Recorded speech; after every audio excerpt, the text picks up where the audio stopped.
ఒకటి అల్లాహ్ అక్బర్ అని పలకమన్నారు, రెండోది జై శ్రీరామ్ అని పలకమన్నారు, ప్రైజ్ ద లార్డ్ అని పలకమన్నారు. నాకు తెలిసి ఈ పదాలు పలికే వాళ్ళకి తక్కువ మందికి ఆ పదాలు అర్థం తెలిసేమో నేను అనుకుంటున్నాను. యాక్చువల్గా అర్థాలు తెలియకపోవడం వల్లనే అపోహకు గురైపోతున్నాం. అర్థం తెలుసుకునే ప్రయత్నం చేద్దాం. అల్లాహు అక్బర్ అన్నారు, ఇది అరబీ భాషలో ఉన్నటువంటి పదం. అల్లా అంటే ఆరాధనకరుడు, అక్బర్ అంటే అందరికంటే గొప్పవాడు. ఆరాధనకరుడు ఎవరైతే ఉన్నారో ఆయన అందరికంటే గొప్పవాడు అని చెప్పడానికి అబ్జెక్షన్ ఏమీ లేదు. రెండోది జై శ్రీరామ్ అన్నారు. జై శ్రీరామ్ అన్నప్పుడు యాక్చువల్గా అర్థం ఏంటిది? శ్రీరాములు వారు ఎవరంటే మన భారతదేశంలో గతించినటువంటి పూర్వీకుల్లో గొప్ప సజ్జనుడు, ఒక పుణ్యపురుషుడు, ఒక మహా వ్యక్తి అని నేను నమ్ముతాను. అయితే వ్యక్తి కాబోడు సార్ ఇక్కడ చెప్పేది నా క్లారిటీ ఇచ్చిన తర్వాత నేను క్లారిటీ ఇచ్చిన తర్వాత అయితే జై శ్రీరామ్ అన్నప్పుడు జై అంటే ఏంటి అసలు అర్థం ఏంటి? జై అంటే ఒక నిమిషం కాదు నేను చెప్పేది రండి.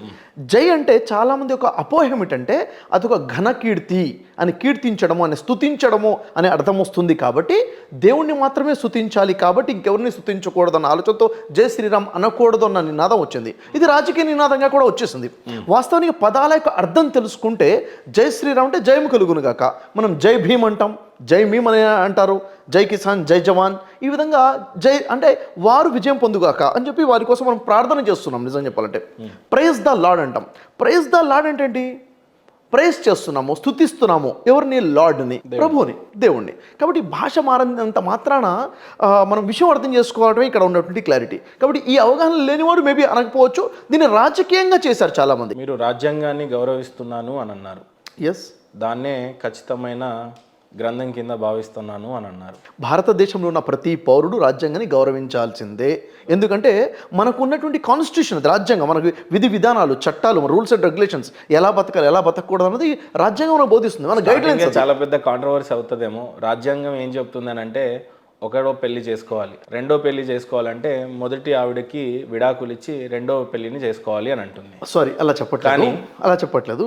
ఎలా ఉంటుందంటే రాజ్యాంగము చెప్పినప్పుడు వివాహము ఒకటి చేసుకోవాలి అని చెప్పినప్పుడు ముస్లిమ్స్కి ప్రత్యేకంగా ముస్లిం పర్సనల్ లా అనేది ఒకటి ఉంది. అదే భారతదేశ పౌరుడు అంబేద్కర్ రాసిన అదే రాజ్యాంగం చెప్పింది. ఏ రాజ్యాంగం అయితే చెప్పిందో అదే రాజ్యాంగం చెప్పింది ఏంటంటే ముస్లింల కోసం ఈ విధంగా చెప్పడం జరిగింది. కాబట్టి అదే రాజ్యాంగంలో ఉంది. కాబట్టి రాజ్యాంగాన్ని ఫాలో. ఇప్పుడు ఎవరైనా ఒక ముస్లిం ఉన్నారు, ఈ విధంగా ఒకటిగా వివాహాలు చేస్తున్నారు, అది రాజ్యాంగబద్ధంగా చేసుకున్నట్లయితే తప్ప రాజ్యాంగ వ్యతిరేకంగా చేసుకున్నట్టు కాదు. అయితే ఇప్పుడు ఇక్కడ జరుగుతున్న డివోర్స్లు కానీ ఏవైనా కానీ అవి రాజ్యాంగబద్ధంగా జరుగుతున్నాయి, ఖురాన్ అనుసరించే వ్యక్తులుగా ఆ పద్ధతిలో జరుగుతూ ఉన్నాయి. రాజ్యాంగం అనుమతి ఇచ్చింది.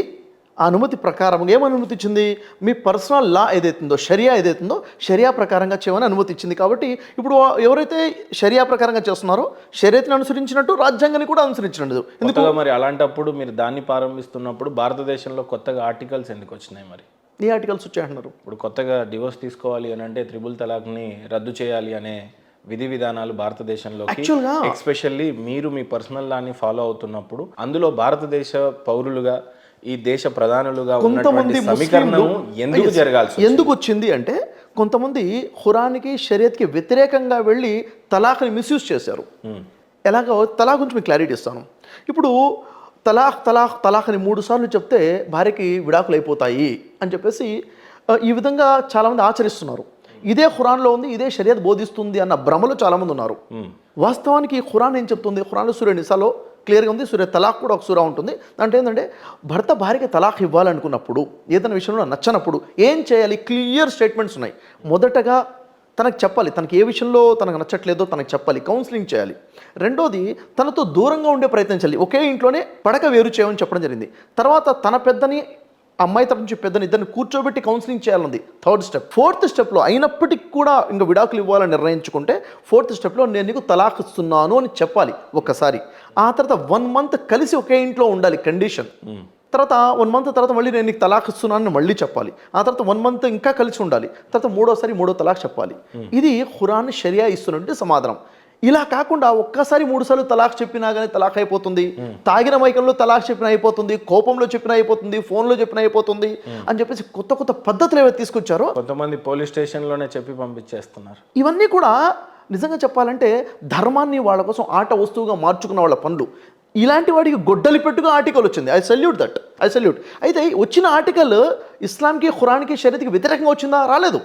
ప్రజలు షరియత్ని ఎట్లయితే మార్చేసుకున్నారో వాళ్ళకి వ్యతిరేకంగా వచ్చింది. బలవంతుడు దాన్ని ఏ రకంగానో ఉపయోగించుకుంటాడు. బలహీనురాలైన లేడీ ఏం చేస్తుంది, అసలే బయటికి వెళ్ళి చెప్పుకోలేదు కాబట్టి ఖచ్చితంగా ఈ మీరు చెప్పిన 3 పద్ధతిలో అది అయ్యే ప్రసక్తి అయితే అయ్యే ప్రసక్తి కాదు కదా. ఇప్పుడు భార్యకి నేను ఇప్పుడు తలాక్ చెప్పాను నా భార్యకి అనుకోండి, 1 నెల తర్వాత కోపం తగ్గిపోతుంది, అవునా లేదా? ఇంకొక నెల, ఈ విధంగా 3 months టైం ఉంది అక్కడ. ఆ 3 months టైంలో ఖచ్చితంగా కోపతాపాలు పోతాయి, కోపంలో తీసుకున్న డిసిషన్స్ ఉండవు, మొదలు కౌన్సిలింగ్ అయిపోతుంది, అడ్జస్ట్మెంట్ అయిపోతుంది, వాళ్ళు కలిసి ఉంటారు. అయినప్పటికీ మనకు కలవదు అనుకుంటే అప్పుడు వచ్చే డైవర్స్, జెన్యూన్ డైవర్స్ అంటారు దాన్ని, అవును కదా. డిబేట్లో ముందు కొనసాగించే ముందు నాకు కొన్ని ప్రశ్నలు ఉన్నాయి మీతో. గతంలో నేను చాలా కన్ఫ్యూజ్ అయ్యాను, చాలా మంది చాలా విధాలుగా చెప్పారు. అగైన్ నేను మీకు అదే క్వశ్చన్స్ అడుగుతాను. స్వర్గానికి ప్రాప్తి పొందాలి అని అంటే వాడు ఎంత మంచివాడైనా ఎంత చెడ్డవాడైనా పర్లేదు, కానీ బట్ ఖురాన్ ప్రకారంగా మొహమ్మద్ ప్రవక్త వారిని నమ్మితేనే స్వర్గం అని ఉందంట. నిజమా అబద్ధమా? చూడండి, తర్వాత సున్నతి చేయించుకోవచ్చా చేయించుకోరాదా? గోమాంసం తినొచ్చా తినకూడదా? మొహమ్మద్ ప్రవక్త వారు దీని మీద ప్రవచనాలు చేశారని కొన్ని చోట్ల ఉందంటారు, కొన్నిసార్లు లేదు అని అంటారు. సో మీరేమంటారు? చూడండి, ఇక్కడ క్లియర్గా విషయం ఏంటంటే, ఫస్ట్ ఆఫ్ ఆల్ మొహమ్మద్ ప్రవక్త వారు నమ్మితేనే స్వర్గమా? సున్నతి చేసుకోవచ్చా చేయించుకోరాదా? గోమాంసం తినొచ్చా తినకూడదా? అసలు ఎవరు స్వర్గాన్ని నరకాలకి అర్హులు? చూడండి, విషయం ఏంటంటే సార్, ఇప్పుడు మొహమ్మద్ ప్రవక్తని విశ్వసిస్తేనే స్వర్గమా అంటే, సృష్టికర్తన దైవాన్ని విశ్వసించాలి, ఆయన పంపించిన ప్రవక్తలందరినీ విశ్వసించాలి, ఆయన దైవదూతలను విశ్వసించాలి, దేవుడు పంపిన గ్రంథాలన్నింటినీ విశ్వసించాలి, పరలోకాన్ని విశ్వసించాలి, అంటే తీర్పు దినం విశ్వసించాలి, అదృష్ట దురదృష్టాలను విశ్వసించాలి. ఈ అన్నింటిని కూడా విశ్వసిస్తే దాన్ని విశ్వాసం అంటారు. ఆ తర్వాత సదాచరణ కలిగి ఉండాలి, మంచి పనులు చేస్తూ ఉండాలి. ఇలాంటి వారి కోసము ఇహలోకంలో మరియు పరలోకంలో సాఫల్యం ఉందని ఖురాన్ క్లియర్గా చెప్పడం జరుగుతుంది. అయితే ఇక్కడ ప్రవక్తలందరినీ విశ్వసించాలి అని కండిషన్ ఉంది ఖురాన్లో. అన్ని గ్రంథాలను విశ్వసించాలని కండిషన్ ఉంది. ఆ ప్రవక్తల పరంపరలో చివరి ప్రవక్త ముహమ్మద్ సల్లల్లాహు అలైహి వసల్లం వారు. గ్రంథాల పరంపరలో చివరి గ్రంథం ఏంటంటే ఖురాన్ గ్రంథం చివరిగా అవతరించింది. దాన్ని విశ్వసించాలి. విశ్వసిస్తే ఖచ్చితంగా స్వర్గానికి అర్హులైపోతారు, దాని ప్రకారంగా జీవితం గడిపిన వారు, మొదటి విషయం. అయితే ఎవరైతే తిరస్కరించడం అంటే తెలుసుకున్న తర్వాత నాకు అర్థమైంది ఇతను చివరి ప్రవక్తనే, ఇది చివరి గ్రంథం అని తెలుసుకున్న తర్వాత తిరస్కరిస్తే, అది దేవుణ్ణి తిరస్కరించినా, ప్రవక్తని తిరస్కరించినా, ఏ ప్రవక్తను తిరస్కరించినా, లేక గ్రంథాన్ని తిరస్కరించినా, ఏ గ్రంథాన్ని తిరస్కరించినా కానీ తిరస్కారుల కోసము స్వర్గం లేదు అని చెప్పేసి ఖురాన్ క్లియర్గా స్టేట్మెంట్ ఇస్తుంది, ఎవరైతే తిరస్కరించారో.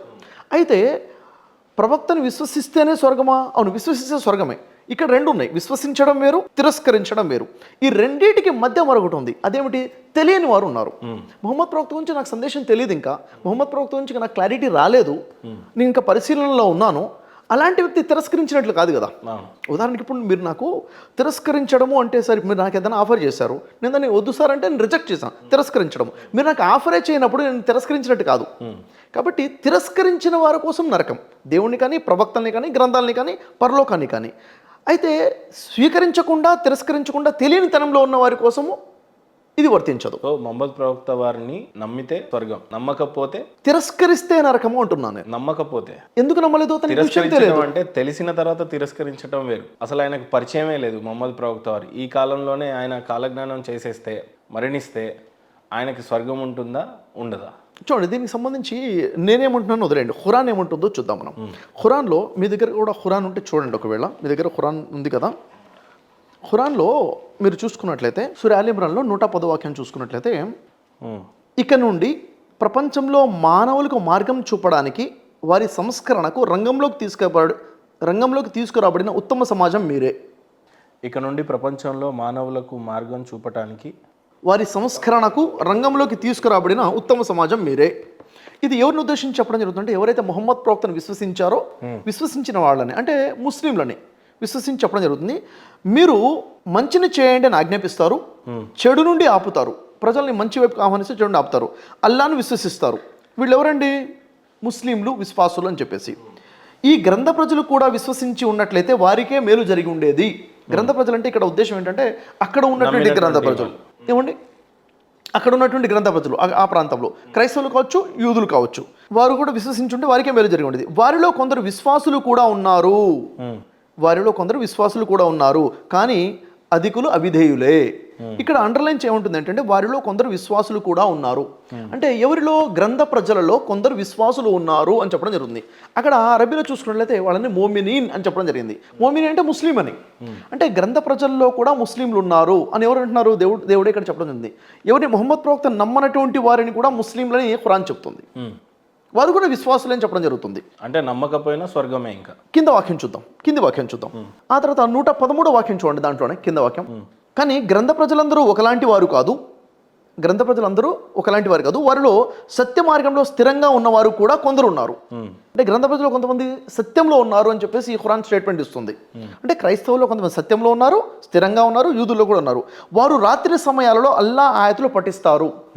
వారు రాత్రి సమయాల్లో అల్లా ఆయతులు అంటే దేవుడు వారికి ఇచ్చిన గ్రంథం ఏదైతే వారి దగ్గర ఉందో ఆ వాక్యాలు రాత్రి పఠిస్తారట. రాత్రి వాళ్ళ యొక్క లక్షణం అది. ఆయన ముందు సజ్దా చేస్తారు, అంటే ఆయన ముందు సాష్టాంగ పడతారు, మోకరిల్లుతారు అని చెప్పేసి. అల్లాహను అంతిమ దినాన్ని విశ్వసిస్తారు, అంటే సృష్టికర్తన దేవుణ్ణి, పరలోకాన్ని కూడా నమ్ముతారు. వాళ్ళు మంచిని చేయండి అని ఆజ్ఞాపిస్తారు, చెడు నుండి ఆపుతారు. ఎవరు? గ్రంథ ప్రజలు కొంతమంది. సత్కార్యాలలో సతతం చురుకుగా ఉంటారు, మంచి పనులు చేయడంలో చాలా యాక్టివ్గా ఉంటారు. వారు సజ్జనులు, అంటే వారు సత్యం మంచి పనులు చేసేవారు. వారు చేసే ఏ పనికైనా విలువ ఇవ్వకపోవడం అనేది జరగదు. అంటే వారు చేసే మంచి పనులు, వారి విశ్వాసానికి దేవుడు ఖచ్చితంగా ప్రతిఫలాన్ని ఇస్తాను అని చెప్తున్నాడు. అంటే ఇది ఈ స్టేట్మెంట్ షఫీ చెప్తున్నాడా లేక ఖురాన్లో ఉన్న స్టేట్మెంటా? ఖురాన్లోని స్టేట్మెంట్. ఇక్కడ వారు అంటున్నారు. వారు అని ఎందుకు అన్నారు? వీరు కాదని అర్థం. వీరు అంటే మొహమ్మద్ ప్రవక్త నమ్మిన వారు, వారు అంటే మొహమ్మద్ ప్రవక్త నమ్మకుండా ఆ వర్గంలో ఉన్నవారు. ఆ వర్గంలో ఉన్న వారిలో విశ్వాసులు ఉన్నారని, వారు మంచి పనులు చేస్తున్నారని, వారు విశ్వాసంపై స్థిరంగా ఉన్నారని, వారికి ప్రతిఫలం ఉందని క్లియర్గా చెప్పడం జరుగుతుంది. అది వాళ్ళ గ్రంథాన్ని ఆధారంగా. వారి గ్రంథాలు చదువుతున్నారు. అక్కడ కూడా అంటే ఇక్కడ గమనించాల్సింది ఏంటంటే వారు అల్లా వాక్యాలు చదువుతున్నారు అని దేవుడే స్వయంగా ఇక్కడ చెప్తున్నాడు. అంటే వారు చదువుతున్న దేవుని వాక్యాలన్న స్టేట్మెంట్ ఇక్కడ ఇవ్వడం జరుగుతుంది. వేరే గ్రంథాల్లో కూడా అల్లా వాక్యాలే చదువుతున్నారని స్టేట్మెంట్ ఇస్తుంది, ఖురాన్ ఇస్తుంది. ఓకే, ఖురాన్ స్టేట్మెంట్ ఇస్తుంది. కాబట్టి ఖురాన్ మాత్రమే అల్లా గ్రంథమా? అల్లా వాక్యాలు దీంట్లోనే ఉన్నాయా? దేవుడి వాక్యాలు ఇక్కడే ఉన్నాయా? కాదు, వారి గ్రంథంలో కూడా ఉన్నది దేవుని వాక్యాలని ఖురాన్ స్టేట్మెంట్ ఇస్తుంది. ఇక్కడ మనకు క్లారిటీ వస్తుంది. ఇంకో విషయం చూద్దాం. మనం 5వ సూరాలో 66వ వాక్యం చూస్తే, సూరే అల్ మాయిదా 66, ఇక్కడ మీరు చూసిన 156వ పేజీ ఉంటుంది మీ దగ్గర, 156. దాంట్లో 165 and 66 రెండు వాక్యాలు కలిపి ఉన్నాయి అక్కడ కదా. దాంట్లో 66 చదువుతున్నాను, 5th లైన్. తౌరాతును, ఇంజీలును వారి ప్రభు తరపు నుంచి వారి వద్దకు పంపబడిన ఇతర గ్రంథాలను అనుష్ఠించి ఉన్నట్లయితే ఎంత బాగుండేది. చూడండి ఖురాన్ ఏముంటుంది? ఇతర గ్రంథాలను కూడా వాళ్ళ దగ్గర తౌరాత్ వచ్చింది, అంటే మోషేకి ఇచ్చింది తౌరాత్, ఈసాకి ఇచ్చింది, ఈసా అలైహిస్సలాంకి ఇచ్చింది ఇంజీలు. ఇంకా వారి ప్రభు తరపు నుంచి వారి వద్దకు వచ్చినట్టు ఇతర గ్రంథాలు, ఇంకా చాలా గ్రంథాలు వచ్చాయి. ఎందుకు? చాలామంది ప్రవక్తలు వచ్చారు. వారి గ్రంథాలను కనుక వారు అనుష్ఠించి ఉన్నట్లయితే, అంటే చదివి అర్థం చేసుకుని దాని ప్రకారంగా ప్రతిష్ఠించినట్లయితే, ఆచరిస్తున్నట్లయితే ఎంత బాగుండేది అని చెప్పేసి చెప్పడం జరుగుతుంది. అంటే వాళ్ళు చాలామంది ఆచరించట్లేదు. ఆ విధంగా చేసి ఉంటే వారి రకంగా ఖురాన్ని మాత్రమే చదవండి, ఖురాన్లోనే దేవుడు అని బోధించినటువంటి ఆలింల అందరి పరిస్థితి ఏంటి ఇప్పుడు? అంటే వాస్తవం ఖురాన్ ఒక్కటే దివ్య గ్రంథం అని చెప్పారు. లేదు, అల్లా ఒక్కడే దేవుడు అని చెప్పారు, సృష్టికర్త దేవుడు. ఇక్కడ స్వయంగా ఖురానే ఏం చెప్తుంది అని అంటే, వాళ్ళకు ప్రసాదించినటువంటి దివ్య గ్రంథాలను వాళ్ళు చదువుంటే అన్ని గ్రంథాలు అని అంటుంది, చదవమని చెప్తుంది. ఈ లెక్కన గీత గానీ ఏదైనా కానీ మీరు అదే క్లెయిమ్ చేస్తారు ఇప్పుడు. చదవండి. ఏదైనా యాక్చువల్గా ఏ ఆధ్యాత్మిక గ్రంథం అయితే మీ దగ్గర ఉందో అది చదవండి, పరిశీలించండి, ఆలోచించండి. మనకి బుద్ధి వివేకాలు విచక్షణ ఉంది. ఎప్పుడైతే మనిషి ఆలోచించడం మొదలు పెడతాడో దేవుడు స్వయంగా మార్గం చూపించేస్తాడు. రైట్. ఇక్కడ నేను స్పష్టంగా మీకు చెప్పదలుచుకుంటే ఏంటంటే షఫీ గారు, ఇక్కడ గ్రంథంలోంచే మాట్లాడదాం, కానీ ఈ గ్రంథం ఎప్పుడు వచ్చింది, ఎలా వచ్చింది అనేది తదుపరి మనం డిస్కస్ చేయాలి. ఇది ఒక్కటి కంప్లీట్ చేసేద్దాము. చూడండి, ఇతర గ్రంథాలు అనుష్ఠించి ఉన్నట్లయితే ఎంత బాగుండేది. ఆ విధంగా చేసి ఉంటే వారి కొరకు ఆహారం పైనుండి వర్షించి ఉండేది. అంటే దేవుడు ఉపాధి ఇచ్చాడు, వర్షాలు కురిపించడం, కింద నుండి పొంగిపరలేదు. అంత పుష్కలంగా వాళ్ళకి అన్ని కలిసి వచ్చే విధంగా దేవుడు చేసేవాడు. వారిలో కొందరు రుజువర్తనులు కూడా ఉన్నారన్నమాట నిజమే. అంటే వాళ్ళందరూ దుర్మార్గులు కాదు, వాళ్ళందరూ భ్రష్టులు కాదు, వారు అధికులు దుర్మార్గులు ఉన్నారు. కానీ కొంతమంది రుజుమార్గం మీద ఉన్నారు, ఉండేవారు కాదు, ఉన్నారు. ఈ వాక్యాలు ఎలాంటి ఖురాన్ ఎప్పటి వరకు అయితే ఉంటుందో అప్పటి వరకు ఈ వాక్యాలు ఉన్నట్లే, అప్పటి వరకు ఈ వాక్యాలు సజీవంగా ఉన్నట్లే. ఒకవేళ ఇప్పుడు క్రైస్తవుల్లో సజ్జనులు లేరు, యూదులలో గ్రంథ ప్రజలలో సత్యం మీద నిలకడగా ఉన్నవారు లేరు, అందరూ భ్రష్టులు అయిపోయారు అంటే మాత్రం ఈ వాక్యం తప్పైపోయినట్లే.